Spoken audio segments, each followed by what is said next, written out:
If you're a business owner listening, everyone on your team, you want to train everyone on your team to be using AI. Everybody should be using AI. Even the smallest, littlest, tiniest decisions, even your cleaner can use AI.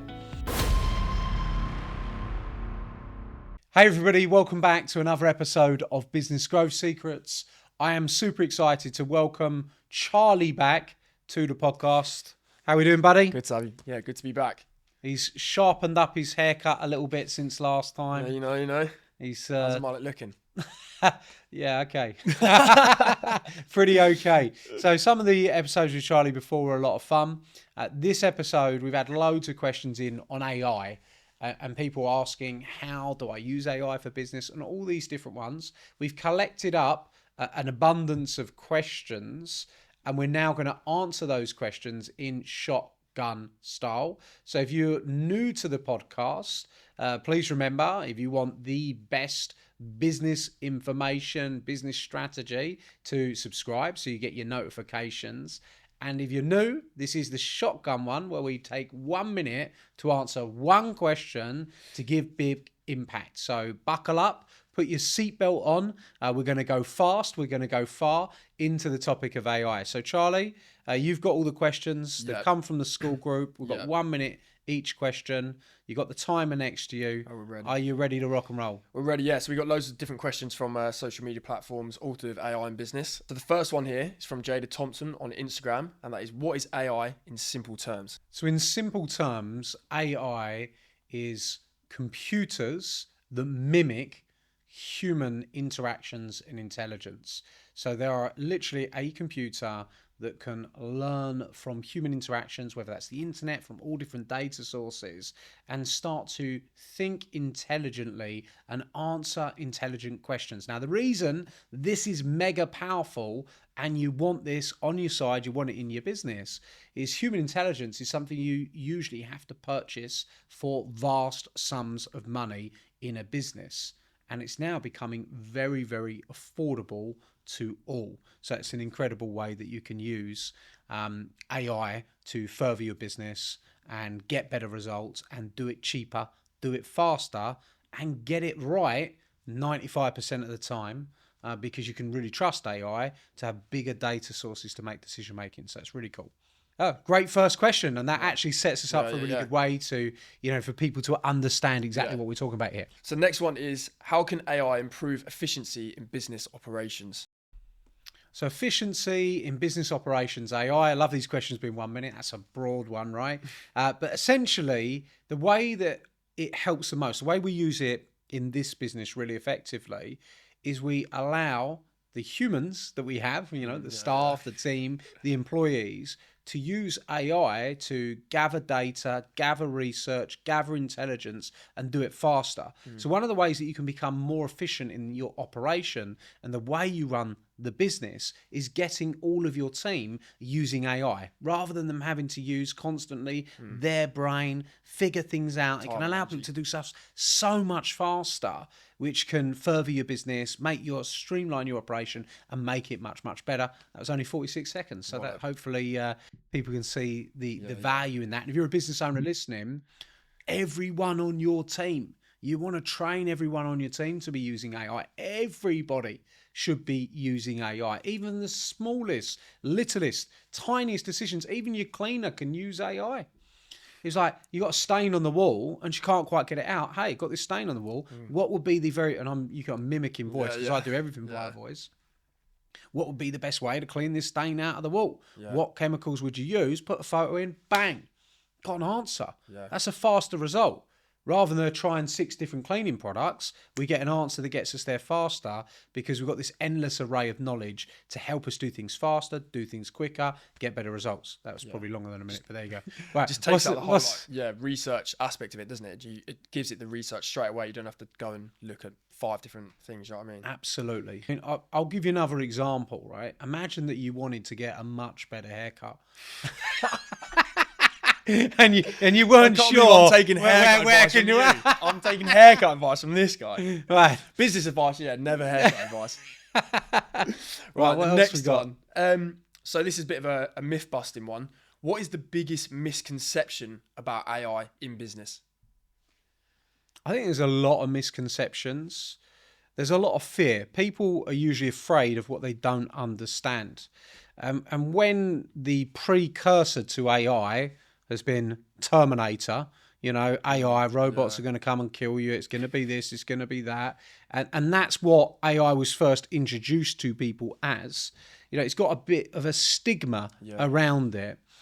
And the reality of that is that stigma stays with people. So when you say, what is some of the myths around it, I would say misunderstanding it, misunderstanding how to use it, misunderstanding what to use it for. And this is the thing, what I've noticed is that people that don't use it are less efficient, are wasting more time, are guessing on different things that they don't have to guess on. And people that are using it are progressing faster in their businesses, in their careers. So you want to be a user, even if that starts very small. You want to get used to this and start using it because it's going to help further you over the long term. The more efficient you become at using it, the faster you'll start to get things done in your life and create great results. That was longer than a minute. Yeah, but I think that it's important. I think it's important to put that out there. And I think a lot of people think that it's going to replace a lot of things, and it does in some extent, but it's more a tool that advances time and efficiency. It's not it's necessarily a replacement for like all these other things. Yeah. You know what I mean? And this is a big thing actually about business in a whole. A lot of business owners don't like change. A lot of business owners want things to be done the way they've always been done. But the only thing you can almost guarantee in business is that things are going to change. Landscapes are going to change. The way we do things are going to change. It's always adapting. That's what you've always said. Like, you always have to adapt with the times. And if you don't, then you're just going to be stuck. Absolutely. And you get left behind. People get left behind. So they've got to adapt, got to change, got to embrace. It's much better to just embrace things, test it, try it. Who knows? You might like it, right? Give it a go, right? And start to lean in. 100%. No, 100%. Next question. What industries benefit the most from AI right now? Go. Anything which requires human intelligence to make decisions benefit the most. So, for example, if you're a content creator and you're sitting there before and you were working out what content should you be creating, you can get instantaneously ideas in seconds. If you are a HR business and you want to get some consultation on what it is you should be doing in a certain circumstance or a certain case, that can give you information. It's not necessarily going to give you the answers, but what I think it does is it clears your mind and clears your thinking to get you thinking much, much more strategically and smarter. Inspiration. Yeah. Basically, a lot of people suffer from procrastination, perfectionism. I'm looking at the time. A lot of people, perfectionism, procrastination. And you don't have to now because you can light the fire of progress with AI in seconds. So anything that requires human intelligence will go further. Great results. And that's time, 53, just under a second over. But you got there. We'll give you that. So the next one is, what is the role of AI in customer service? And that is from Aisha Patel on Facebook. It's got a huge role in customer service. Huge role. And we've seen customer service throughout. Well, there's so many different uses, hundreds of different uses. Let's take some quick ones. One, your team, they work in customer service. They can use AI to solve difficult problems, difficult queries. They can consult on, I've got this client, I've had this thing posed to me. What would be the best way to deal with this and handle this? That would be one usage that you could use it to make your team better. Another way that you can use it is actually use it as in-app and get customer service queries being answered. All that support, and actually get that support. You can use it in writing scripts. You can use it in writing emails. You use it in about 100 different functions. But the problem is, and I'm going to take longer on this, the problem is most people think, well, I need an AI bot. And that AI bot is going to take over everything. And I don't really know how to build an AI bot. And that's going to take me some time. And I hate this tech stuff. And therefore, they do nothing. Where actually, your person that's sitting there dealing with your clients could just be using ChatGPT, Claude, these different outlets to consult. So, hey, I've got this client. They've said this. What would be a great way to respond to that? Bang. Better responses. And actually, team training is another way that you can use it. And that is not techie at all. Anyone could do that, right? Yeah. Which is really, really cool. So that's another way that you could use it. Yeah, so I'd sort of queried this a little bit. The next question is, can AI completely replace human workers? Why or why not? And that's from Sophia Garcia on School. Well, that's a really good question. Can it completely replace human workers? Who knows? I mean, Yeah. but what I will say is from the people I know in the field that are really doing incredible things with AI, they're very optimistic that human workers and human workforce will rapidly reduce because of AI. I'll give you an example. The very best employee I have is my new gardener. And my new gardener is a robot lawnmower that goes around my 1.5 acre field and cuts it every day, perfection. Really? Nice When stripes. it rains, it's out there. When it snows, it's out there. Yeah. Right? When it's freezing cold, it's out there. Yeah. Sasha, my girlfriend, even said, Adam, do you feel bad for the robot lawnmower? I said, it's a bit weird, but I do. Because it's sitting there going along and it's always grafting. Yeah. It goes 24 hours a day, it never stops. Don't have to, well, you don't have to, you had to pay, I had to pay a lot to get him there. But now he's paid, and he's doing the job. Yeah.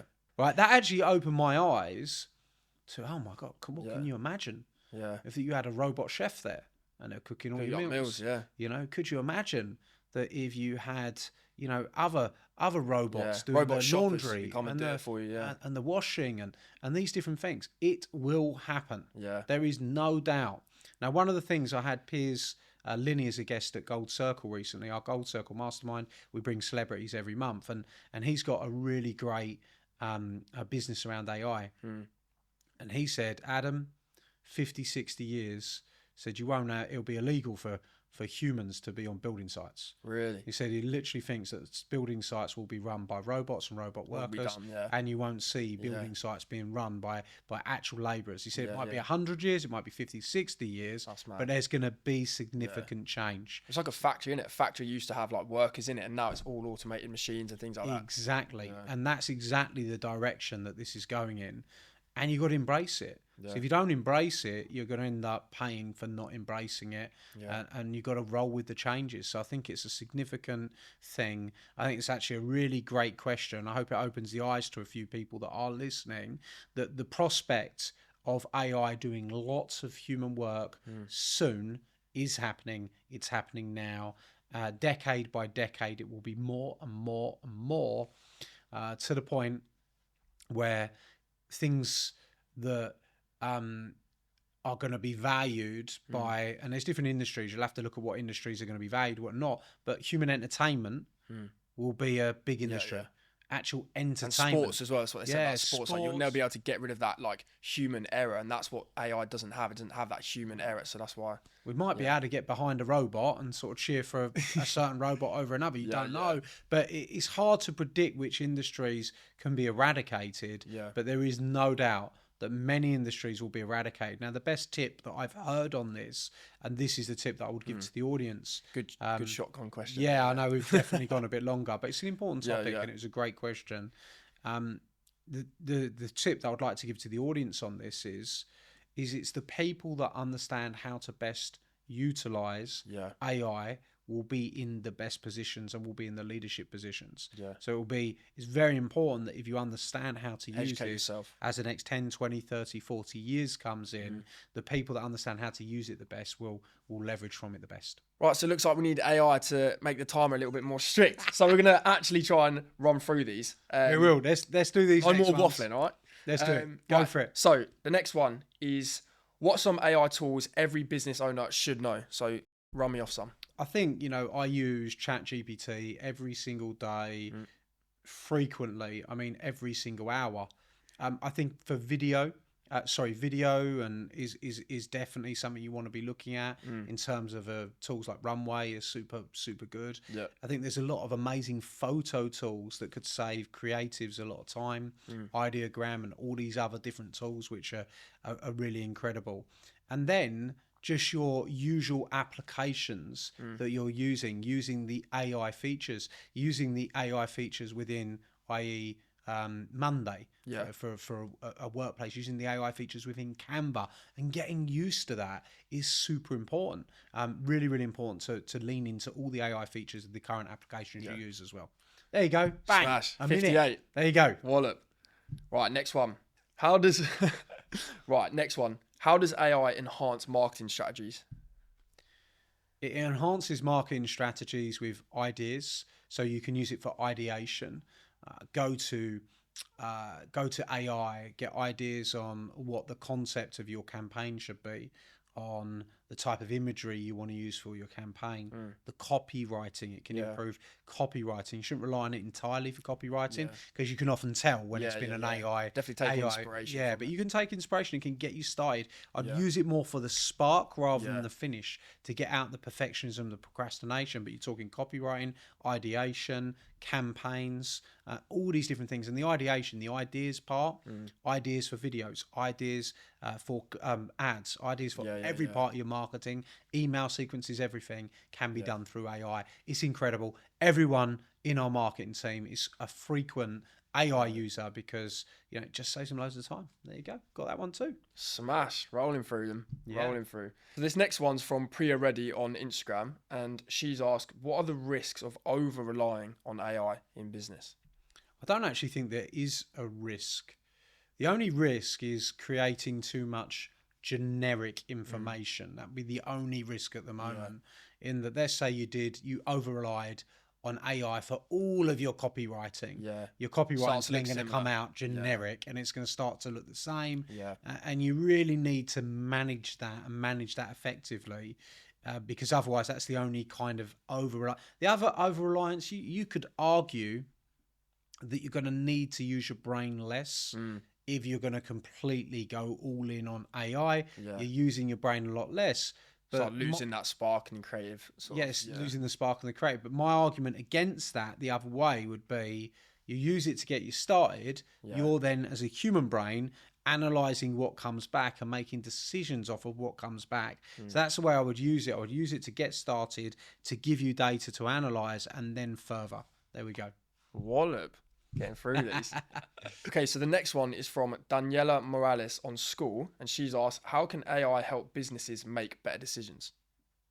The way that AI can make better decisions is use it, first of all. Get everyone in your organization using it. Depending on the size of your organization, one of the things you should be using it in every area. Like we use it for note-taking in meetings. We used to have somebody sit in and do the minutes. Just summarizes them now, innit? Yeah, he just does the whole thing, right? So you want to be using it. You want to be taking information and data and inputting problems into AI to get solutions back, and really relying and using AI as consistently as possible. I think collect more data. To collect more data, analyze data. You can put data in and say, hey, look, here's a spreadsheet. Just reformats it. Reformat it. Or tell me what your analysis are. Start putting your profit and loss in. Tell me what your analysis are. And you'll get someone to say, well, okay, I think that 23% on wages is too much. And I think, it will give you actually real analytics on it. There you go. Bang. There you go.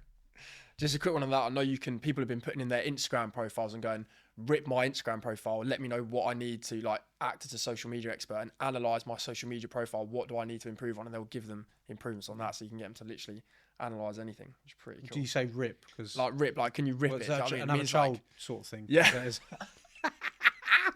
Basically means can you slate it? Give it the nice things. How old are you, Charlie? 24. 24. He talks you talk a different language to me, man. Well, you are like 60 now, 60, 65? He's got a completely different language. If you like Charlie's language, tell us in the comments or in like the my hair. review. Let us know in the comments. I wouldn't expect too many comments on that, mate. All right. And if you're listening to this on the podcast and you're not actually watching the video, just to give you an example of what Charlie looks like. Here we go.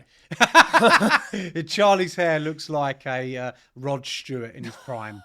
Right, that's the best example I can. Or if you imagine that Rod Stewart had been electrocuted, then that's kind of how the hair vibe's coming over. Okay, so the final question we have here is from Jack Turner on Instagram, and he's asked, what are the ethical concerns surrounding AI in business? I think it's a really great question, but it presupposes from Jack's question, that you've got any control. Yeah. And you don't have any control. Yeah. So the reality is AI is happening. Yeah. And you will be a user of AI, which means that you can sit on the fence for the next year, the next 2 years, the next 3 years, the next 4 years, the next 5 years if you want. Debate as much as you want. And you can debate as much as you want, and you can resist it as much as you want. But the bottom line is you will be using it because it is filtering into every single area of our lives. So rather than, if you've heard the old phrase, if you can't beat them, join them. Yeah. And that's the reality. You can't control mass concepts. Yeah. And people need to understand that you can't control mass concept. So you need to get on board with it and start to understand it and start using it in order to sort of maximize your business. And hopefully that's a good lesson for somebody to hear that might be resistant or hasn't used it. I think that's the overall theme of all the questions we've answered here, is that it is happening and people should, be open to educate themselves on it and get on board with it. I think that's sort of overcome their fear for sure. And I think that's been really good. So thanks for coming back, Charlie. Well done, mate. You've been great. It's been a lot of fun. If you've enjoyed Charlie being on the podcast, let us know in the comments or let us know in your review if you're listening on the podcast. Big thank you. And look, another great episode. Hopefully you really enjoyed of Business Growth Secrets. And if you haven't already, the way that this podcast grows is through shares and reviews. So if you know someone that's asked about AI, has spoken about AI with you, that doesn't 100% understand it, or you want them to understand it, or maybe you've got some team or some employees, you could forward the link over, get them to listen to the episode, because rather than you trying to change their mind, hopefully we can have an impact on them that can impact your business. And also tell us your questions in the comments or inbox us your questions in. They will feature at some stage on the podcast. Big thank you for listening, and I look forward to seeing you in person very soon.